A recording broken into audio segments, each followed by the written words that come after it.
Hey everybody, it's Seth and Paul with the Seth Kachannon podcast. It's not. It's a Learn From Us podcast with Paul and Seth. How you guys doing? It's Friday. The setup is quite different, Paul. The 13th. Oh my gosh. I'm not worried about it for that reason. I'm just saying I want everybody to... It's Friday, February 13th at 11:50. That way when we talk about things, and you can see... I think this is going live today, though. Yeah, it's going up today. So the setup is quite different, folks, from our normal. It's not as beautiful. We don't have 18 cameras moving and a panning crowd and live audience like Full House. You just want to sit down with Paul today. I got out of my PJs, got into these PJs, and then came to work. And not really came to work. I came in to podcast for the third time this week, which is unprecedented because of the craziness, Paul. I know you sent out a newsletter today to your insider people in the company. What did you say? What can you tell us about? Did you like it? Frankly, I didn't have time to read it. I wanted to ask you about it. Okay. So, tell me what you're telling your people. I have somehow become, in my group of friends, I got at least five or six calls and messages about what should I do? What would Paul think? What's going on? So I wanted to address, it's Friday. We've had one of the most insane weeks in American history. How about the most insane 3 weeks? Yeah. I would like to pat myself on the back and say where I was wrong. You know, I'm getting teased by some friends because I said coronavirus has nothing to do with this. That's not really what I mean. What I mean is coronavirus isn't the reason why stocks will go down 50 or 60%. It's the trigger that caused the initial crash. I will say this.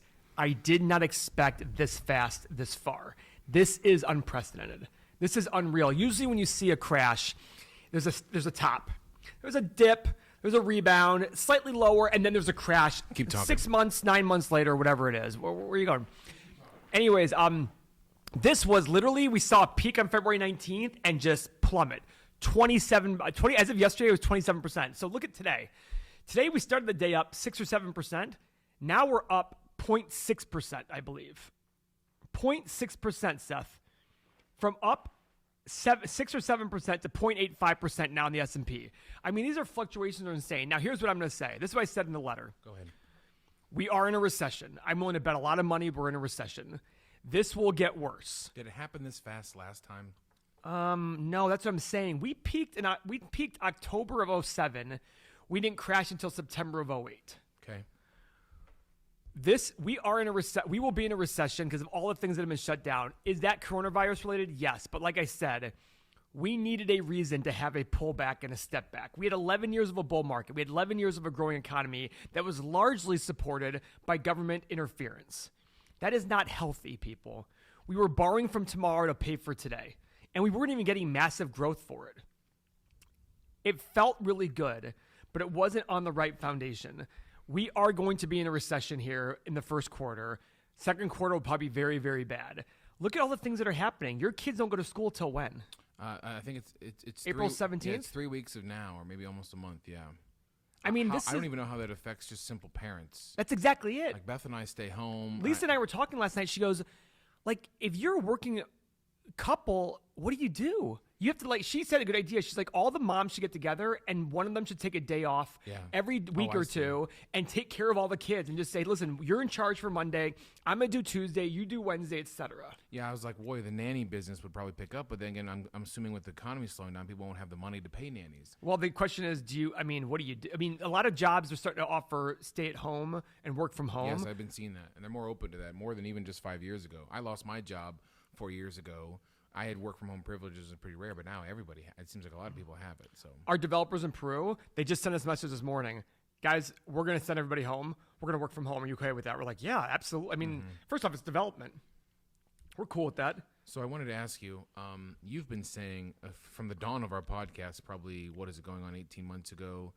You've been saying 16 months, 17, but it doesn't matter. Either way, I called Don yesterday and I said, I'm somewhat fearful of our show now. Because when it's all said and done, and you've been saying it and saying it and saying it for all this time, we cannot turn this into the I was right show. So I was right, by the way. So I wanted to I'd love if you could, for me, I re-listened to our show, and I realized sometimes you say, it's my job to do this for my investors. Yep. Can you transform these words to maybe help the normal people who listen to the show with your thoughts of not what you should be doing with these millions of dollars of investments, but more like average people. Yeah, it's well, let me it's clarify your job. Let me clarify this. The reason you're concerned about coming, this is the I Was Right show, and I'm not gonna lie, Seth. A part of me has gone. Lisa has told me, my friend Michael Moskal said, listen, but it hurt me when average people looked at me and said, you don't know what you're talking about. Because look at Tesla. It's so big, you're wrong, Paul. Mm-hmm. Okay. Mm-hmm. So I look at it saying, so wait a second. I can be told I'm wrong. I'm not smart. I don't get it. People are telling Warren Buffett, you're too old. You don't get it. I mean, at some point you got to sit there and say, well, wait a second. I'm supposed to be allowed to be beaten on the face. But then when it turns out that everything I said was true, and by the way, folks, stocks are going to go down very far. We will be, I really, really, truly believe we'll be below 1,500 in the S&P. That's currently at 2,400 and Let's talk about this right now, because I had a conversation yesterday with Brady, my album guy out in California. So I always said, when you said the S&P could get down to sub 1,500, I too thought you were nuts. It didn't seem possible being upwards of 3,200. Well, then he 33.93. 33.93. And then my buddy S is like, dude, it just went down to 24. We need, in how many weeks? We just need to go down one more, and that's as you were saying before, a 60% loss from the peak in February. And it takes these kind of drops before you go, oh crap, maybe. But it wasn't my reason for that wasn't based on a coronavirus. What I said was that, and this is always consistent. Look back at all my writings over the last 4 years, all my videos. Mm-hmm. I said this and was willing to look stupid. It took one trigger. What was that trigger? It's coronavirus. Yeah. After coronavirus, people are going to start saying, wait a second, I need to make money and I need to see cash flow. And when you look at the metrics on cash flow, historically, it needed to fall to below 1,500. That was my reason for it. Mm-hmm. In the long run, everything goes towards historical valuations. I actually think it's going to go well below 1,500 because 1,500 is probably where it should be around 1,400 right now. It never goes to where it should be. Mm-hmm. It's either above or below. Expand on that again, because you said that before, and I didn't quite grasp it. Look at averages. If you a baseball player, when they're at bat, you can't actually at an individual bat 300. You're either batting 1,000 or you're batting 0. Okay. So it's the same kind of idea. In a month, you're not always going to bat 300. You might bat 380 one month, 220 another month. It's rarely at your average. What you're going to bat, you're going to go above and below. We never, ever go to the average. Here's the average. I wish we had the flipboard here. And we're always going to be like this, going above and below the average. That is what I'm talking about. So we'll probably go well below the average. I had a friend of mine who is very smart. In the last 5 years, he's called a lot of things very accurately. He thinks we're going to hit a mini depression. He actually used the word depression yesterday. He goes, listen, government stimulus isn't going to work. We have a major shock to the economy. People are not going to be leaving their homes. We're shutting schools down. This will incite so much fear when the real...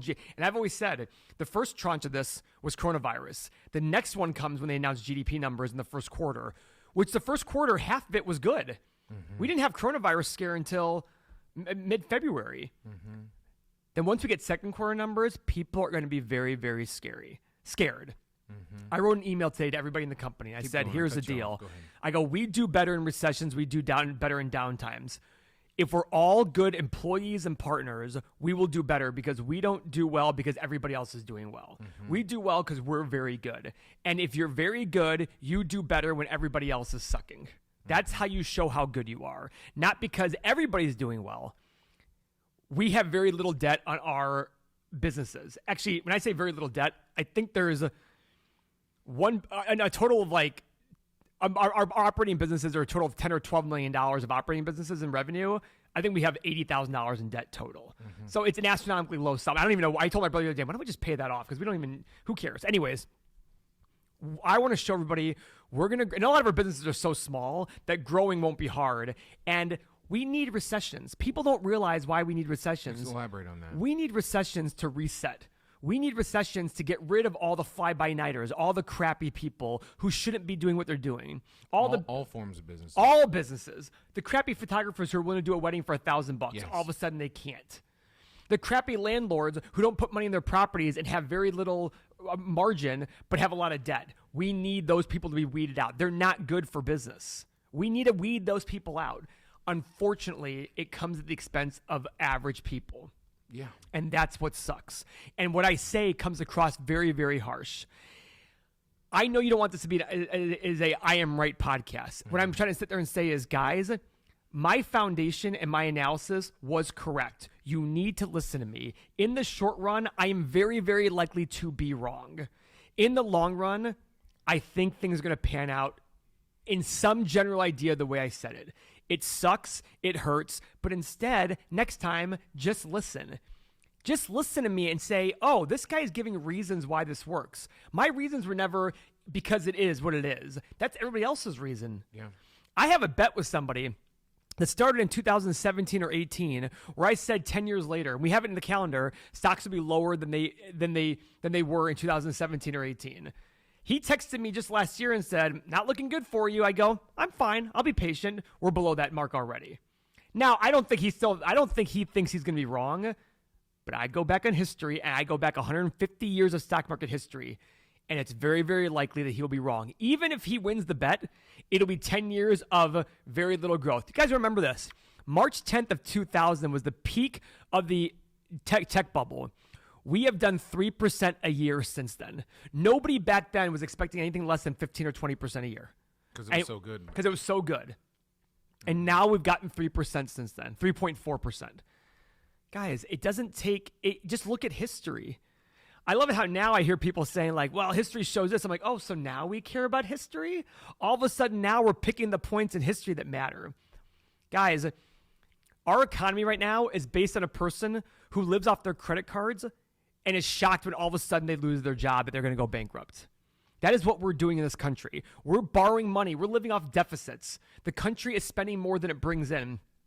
And then we're going to be shocked when all of a sudden a recession happens and our income drops big time and we can't make our payments. This is what we're doing. This is just a reality. It will hurt. What are you foreseeing for normal people gonna happen here? There's going to be a tough time for normal people. It's going to be tough. It is unfortunate. And for the people who just want to do their job, and I know a lot of people like that who just said, hey, business is good. I'm enjoying myself. They're not saying anybody's right.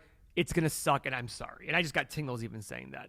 But for the arrogant pricks out there who were trying to buy Bitcoin and all these fly-by-night companies and all of a sudden get pissed about it, you made your bed, now you got to sleep in it. It's going to suck.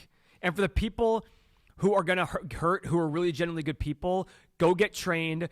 Go be willing to take less money to go keep your family fed. It will get better. You will do better in the long run, but it'll suck for a while. But you will do. And great news is the U.S. government will step in and make sure you don't suffer too much. But it will suck. That's the reality. But this is what happens when you have irrational exuberance. The pendulum swings all the way over here. It's got to swim all the way back. That's the part of that sucks. So it said, I read yesterday that the market, the economy lost $11 trillion this week. Not the economy, maybe the stock market. I don't think it's even that much, is it? Stock market, $11 trillion. Wow. But it makes sense, actually. I'm sorry. The Fed's pumped $1.5 trillion back in. What is that? It's this repo market. It's for short-term lending. It's for people who have money, who want to make a little bit of money, and people who need money. And guess what? It didn't work. Because eventually, and it's funny, my brother always joked with me and said, Paul, what are the Fed steps? And I go, Mikey, eventually it'll stop working. And because there's only so much money you can put in the economy, and if people aren't using it, it doesn't matter. That's the thing. Like, I don't care. Japan has tried this. China has tried this, and their stock market goes to shit still. All they're doing is artificially trying to inflate the market. It doesn't work, guys. The market needs to work itself through. So I also saw an article that all of the gains since Trump's election have been wiped out. Not yet. That was the title of the article. Yeah, not yet, but it's close. But I have heard from multiple people who are close to us, say, I can put up with the build the wall and the block her up and all the rhetoric if the economy is doing well. That's exactly it, and that's why Trump's going to have a hard time. I think. Who does this favor in the fall? Oh, Biden 1,000%. Really? I think if what I think happens next 2 quarters, Biden's our president. And guess what? Trump, you deserve this. Because you took the credit. I'm getting tingles again saying this. You took the effing credit going up. You need to take the blame going down. Oh, I'm sure he's going to divert. 1,000%. Mikey made a good point.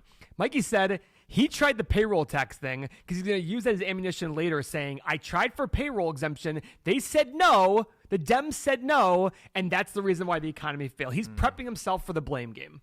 This is politics as usual. But Trump, I'm sorry, you don't get to play that game. You know, it seems like they were calling for extreme measures when it comes to health insurance. Yeah. Like a lot of the insurance companies are waiving co-pays to Yeah. get tested. Yeah. And of course, some of the people on the left are saying, boy, this looks a lot like universal health care that no one wanted for the past. Well, that's a bad argument. Here's why. Tell me. This is a very,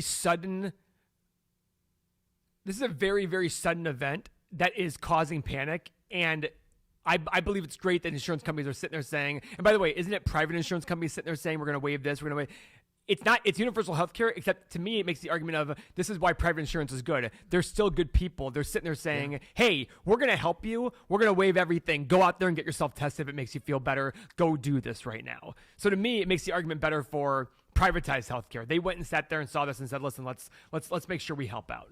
Look at the Cavs.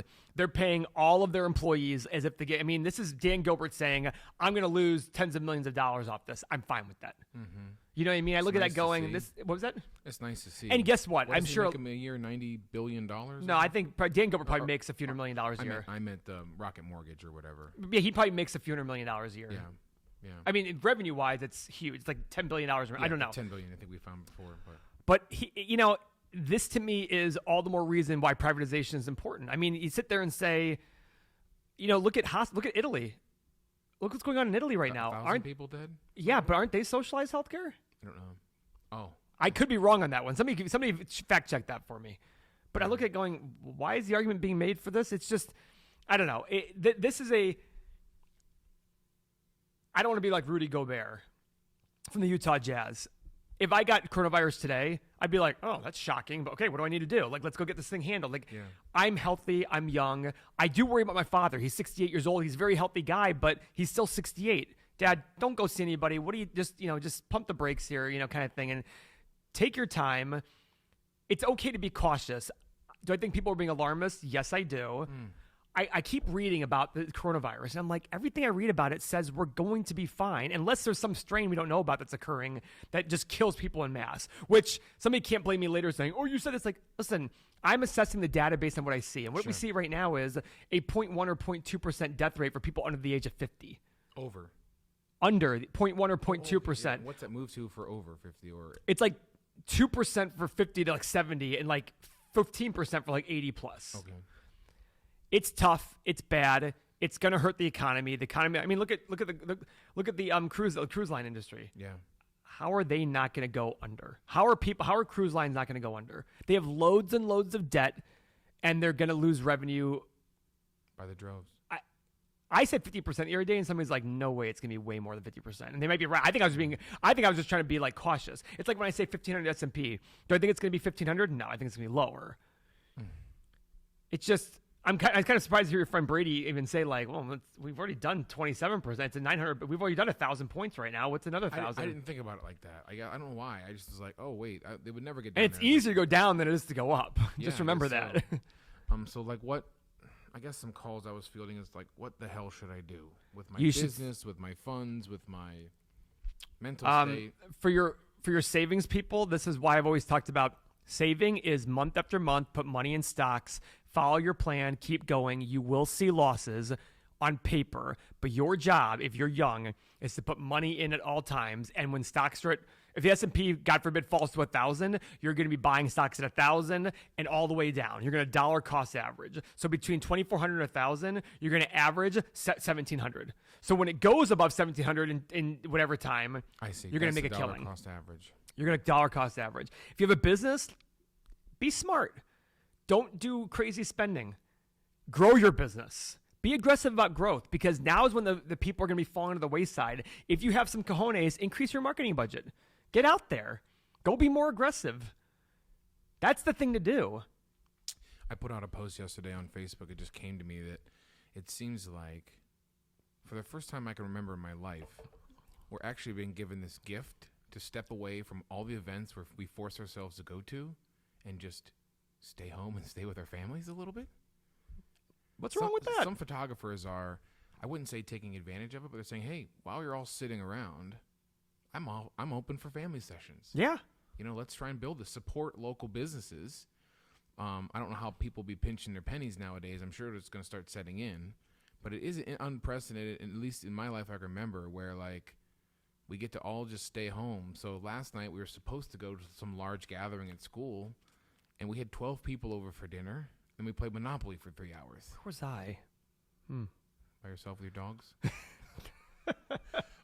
Wasn't invited. But anyway, it was just interesting. I mean, I just can't, we're trying to relate this back to catastrophes. 08, Like 09. 9/11. I'm talking about like, See, I look at 9/11. 9/11 was a crash already. It did crash even further after that, but it was already bad when 9/11 what about happened. the feeling of people? Yeah, I think 9/11 was just different. Yeah. That was just that was so shocking from the standpoint of immediate shock, I mean, it was just like, Yeah.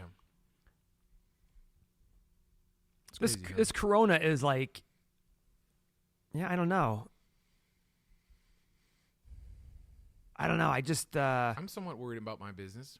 yeah, I mean, I understand that. I have And 15 weddings. And you might have to, by the way, do I think they're going to have a solution for this in 6 months, 3 months? I do. Like, I have a trip planned to Europe in June. I have not canceled it yet. I canceled the trip to Mexico 2 weeks from now. I canceled that one.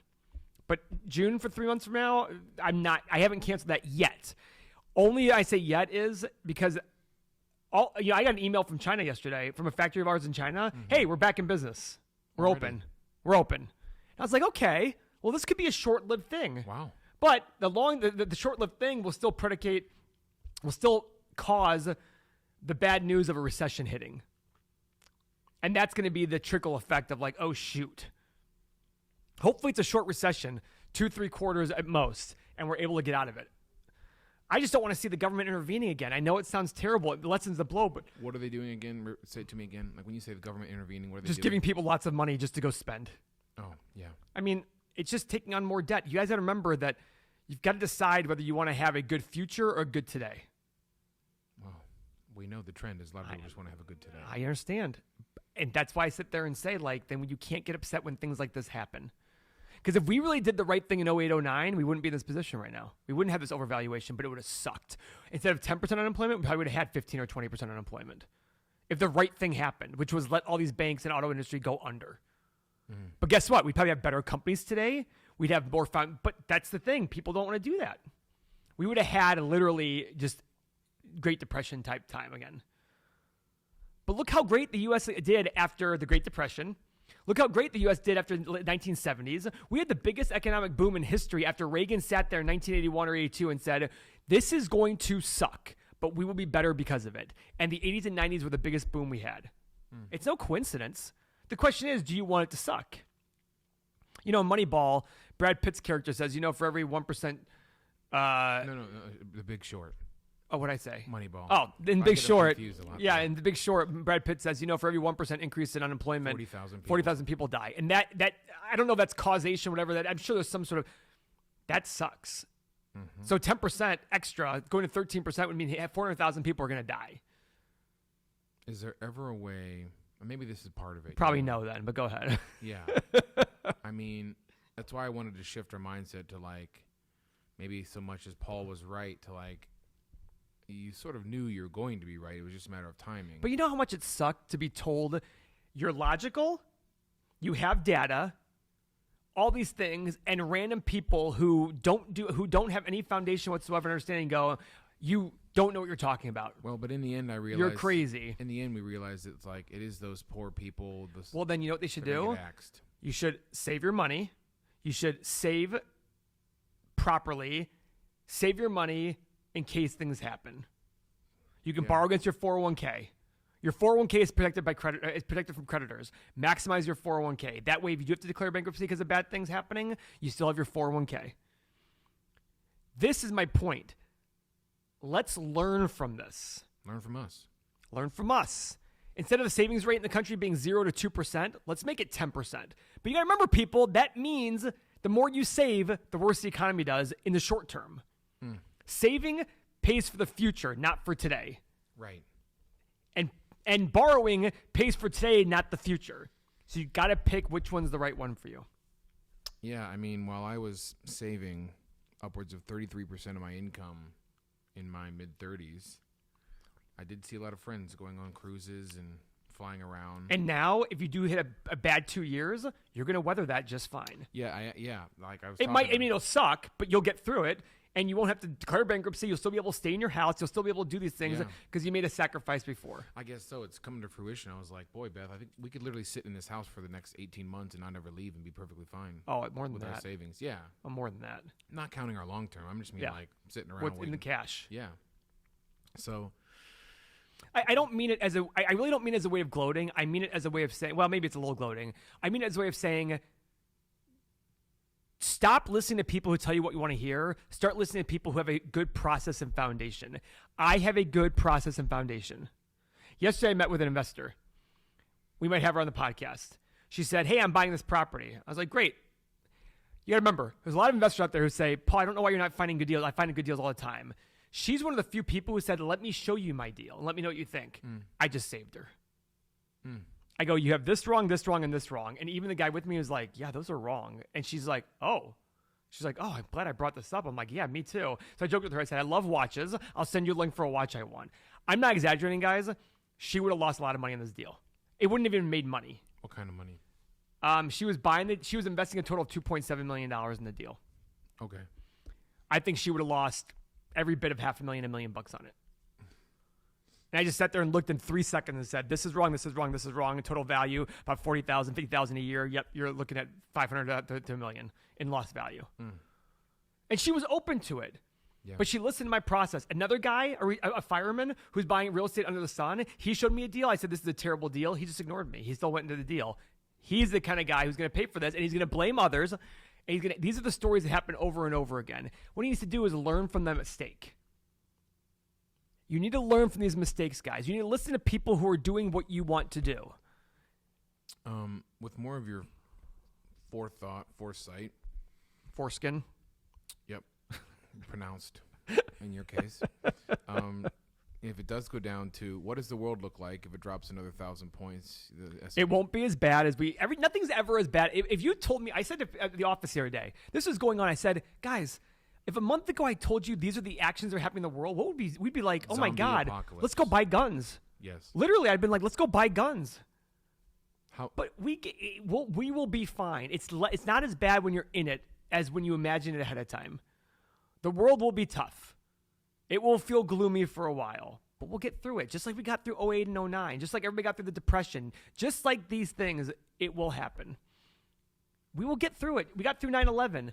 How many tragedies have we gotten through in the last 300 years in this country? How many tragedies have we gotten through in the last 3,000 years in the world? And guess what? We always end up better. Mm-hmm. Yeah.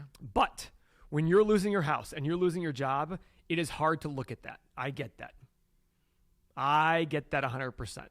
You might sit there and say, well, you don't get it, Paul, because that's going to happen to you. Okay, maybe that's why you should listen to me. See, I was talking to someone who said, oh, yeah, that couldn't happen. We brought up the idea. What couldn't happen? Like you could go to zero. I mean, it could, but it's probably not going to. I saw a Bernie Sanders commercial, and they were talking about the greed and they showed Jeff Bezos. And who is, by the way, I'm pretty sure it's a Democrat, but go ahead. Yeah.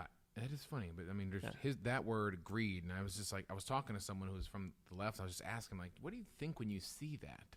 When they throw that word up, bam, big red letters in his face. At what point, like, yeah, like he treats his workers like crap, and he makes $1 zillion. Is that what they said? Yeah. And I said, at what point, so she's like, I just wish that. How does he treat his workers like crap? Apparently they're overworked. They can't take bathroom breaks. The one-day shipping and all that. Next time, it's your reminder of? I did. Jeff Bezos gives them everybody $5,000 a year to leave their job. We will pay you $5,000 a year to leave. Well, I said something to the effect of, they chose to work there. They can just and they walk choose out to the work door. there too. And by the way, he pays them to walk out the door. Literally, an Amazon thing is they pay you $5,000 to leave. Her argument was that he's doing fine. He could pay them much, much more and still be fine. And I asked her, at what point, if I'm making money, what point do I stop worrying about me and start worrying about everyone else before I'm hated or thrown up on a commercial like that? What'd she say? She still said, I don't know. She still stuck the idea of like, like you'll be fine, And so maybe I don't know. He is fine. So that's why I say it's like. But eventually. Yeah, I know. Yeah. Anyhow. I asked her like, like some people don't like. Do you know the profit margin on Amazon? Oh, it's very small. Like 3%. Yeah. Same with Walmart. Facebook is 44%. Yeah. So when I said, like, you know how much money, power, and you know how much money he has to put up to make 4 cents on a dollar? Yeah.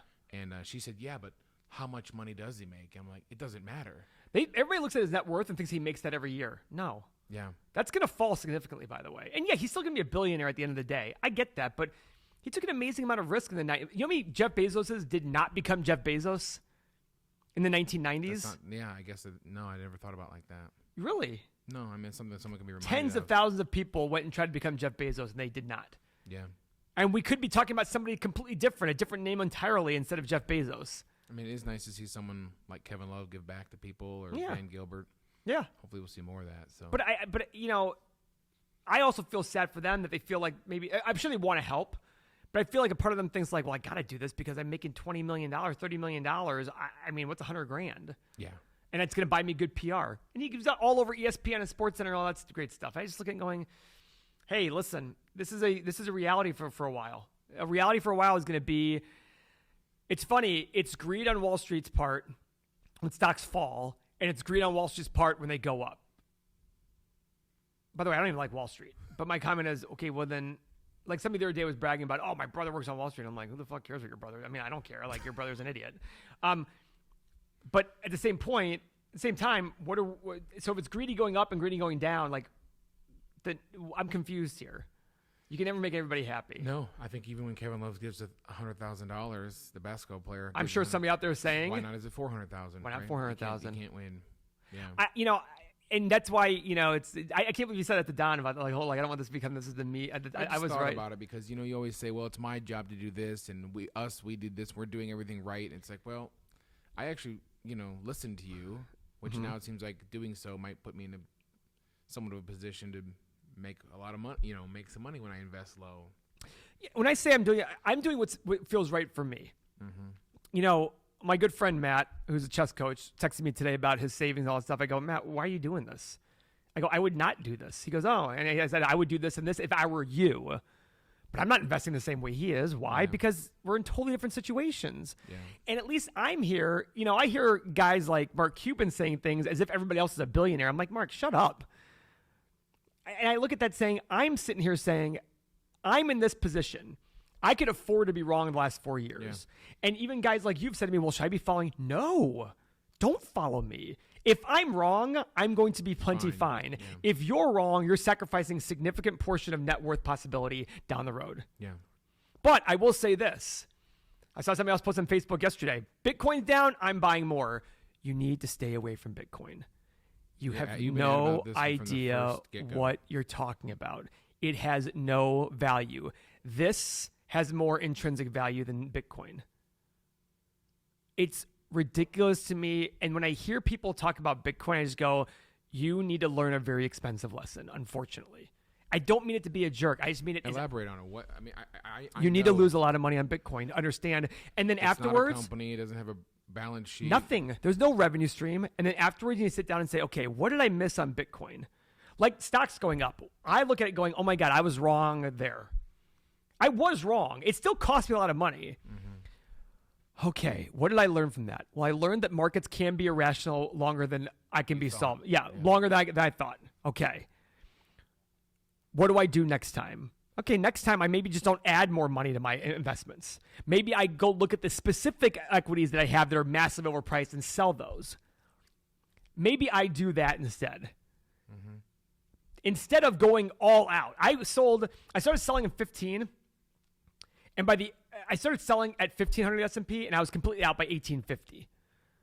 Yeah, I should have maybe said, oh, instead of adding new money, I'm just going to put the money into bonds and just ride those out. Mm-hmm. That's what I should have done. So instead of sitting there and saying, okay, I was wrong, I'm going to avoid this forever, what did I learn from this, and what do I do going forward? Mikey and I always talk about this. Okay, what do we do next time?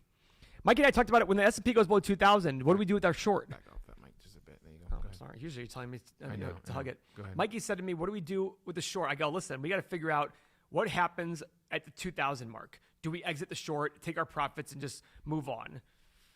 And I said, it depends on where the economy is. If we get to 2,000 in the next 2 or 3 weeks, I'm riding the thing out.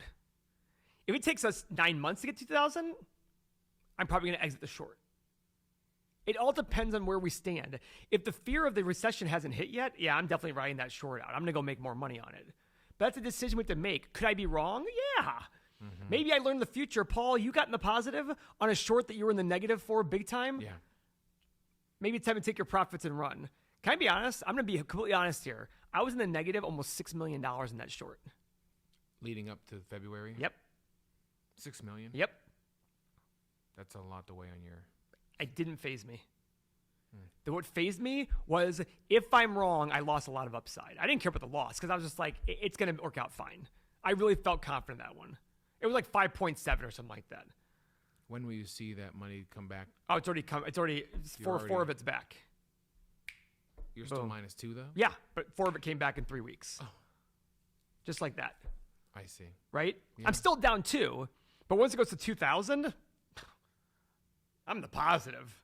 And I'm in the positive enough where I'm like, yep, I'm good. Because at that point, everybody, the economy. Get to 2,000? That's it. Actually, 2,100, I'm even. 22. At that point, everybody else has lost 40%. The market's lost 40%. I've gone up 10%, 12%. Yeah. I have a 50-some percent swing and there at that point I'm like, okay, we're good. We're good here. I look at that saying I should have lost. You know what I mean? That's where it makes up for that. Wow, incredible. And the 1,500 is just cream on top. And that's why I look at it going, talk about greed. Am I just being greedy by going to 1,500? Just going, do I really need that? What's the purpose of really going to 1,500? That's where that question of greed comes in, where I actually think it's a valid question. Like, do I really need it to go 1,500? And that's what I told my brother, I go, Mikey, do we need to go 1,500? Yeah, we make a lot of money, but are we going to regret it going to 2,500 and going, damn, versus went to 1,500? Yeah. You know what I mean? Kind of thing. It's amazing. And it's just like, okay. All right, guys, stick with us. Paul, we've podcast 3 times this week. Yeah, it's pretty awesome. We've been talking about this. I probably shouldn't have said that number in the short. What do you think? It's fine. I mean, You think so? Who cares? I mean, people come to you. I mean, you. Yeah, I you're don't right. think so. I mean, You're right. It's not a secret. You have all these businesses and. Well, yeah, but at the same point, it's at the same time, it's Yeah, I don't want to sound like it's like because it wasn't. I mean, listen, when it was you've been saying you've been looking. I know, but I wouldn't. For months. Months, years. Compare, I had to what rest I had of the Merrill world. Lynch guys telling me I was like an idiot. Like I don't. You said you were looking stupid, and you Yeah. you could be looking stupid for a while. So maybe it's time to say, learn from us. I mean, listen to what we're saying. Listen to what you're saying. That I recognized it. Just because you were doing something so different from what I was this is used the big to everyone thing. else hearing. It's about understanding the process. Somebody with a good process will win in the long run, and I have a good process. I'm always learning too. I think you recognize the process that we have. Yeah, That's it. all right, follow us on YouTube.